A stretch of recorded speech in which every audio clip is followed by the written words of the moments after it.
Hey guys, it's Casey. Welcome back to Darkest Side of the Night. Today I will be reviewing the Korbanth V3. Now, the V3 is probably the most rarest lightsaber in the world because not many people make a replica of this in mass production. The replica prop form was the first ones to actually do a run of V3s, but now a lot of more people have been popping them up. What everybody's more familiar with is Rudy Paldo's V3. But unlike this one, unlike Rudy's, this is a stainless steel construction like the original prop. So for the Return of the Jedi's 40th anniversary, Korbanth launched 50 of these. I was lucky enough to get my hands on one, and this is number 1 of 50. I forgot to grab the plaque, but I promise you it's 1 of 50. I'll put it in the thumbnail. Anyway, the V3 is also called the Shared Stunt because Sir Alec Guinness used this lightsaber as well as Mark Hamill for Empire. So it also gained the name of Shared Stunt. Looking at both of these, the size, the Korbanth one is a bit different, obviously a little bit heavier since it's stainless steel, but I'm seeing a lot of those similarities. This is pretty well made. I like the heftiness because I also have Korbanth's V2. I want to say they used almost the exact same body. Well, no, I can't say that because the bottom of this is completely different.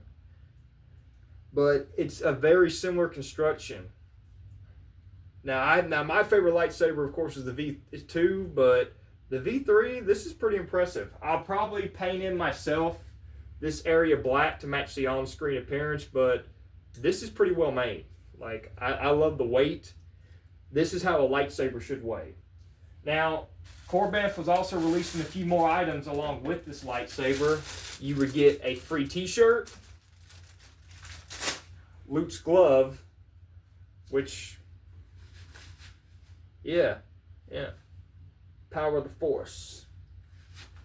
And a special item, which is something I plan to collect myself if I actually get to visit the location. Now, a lot of people don't know this, but a lot of these original trilogy scenes were filmed in America. Now, the sail barge scene was filmed at the Arizona-California border in the desert.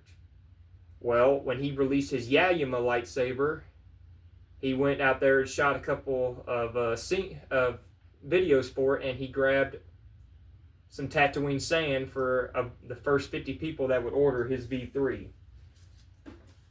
Now, unfortunately, I think the run for this lightsaber is over. It really sucks because this is a beautiful replica. I love the real copper neck. Once that gets dark over time, that's going to be beautiful. But I would recommend that if you have any lightsaber needs, visit Randy Johnson over at KorbanthSabers.com. Definitely pick up the 89 Sabers variants he has of the V2 right now. They're going right now for, I think the empty hilt is about $200. Install runs a little bit higher. I haven't had the pleasure to buy an install from him, but I plan to soon. Luke is probably my favorite character. I've loved this franchise since I was 5 years old. I've been a Star Wars fan for about 23 years. I share a birthday with 2 original trilogy films. And so this was a must-have when he announced it.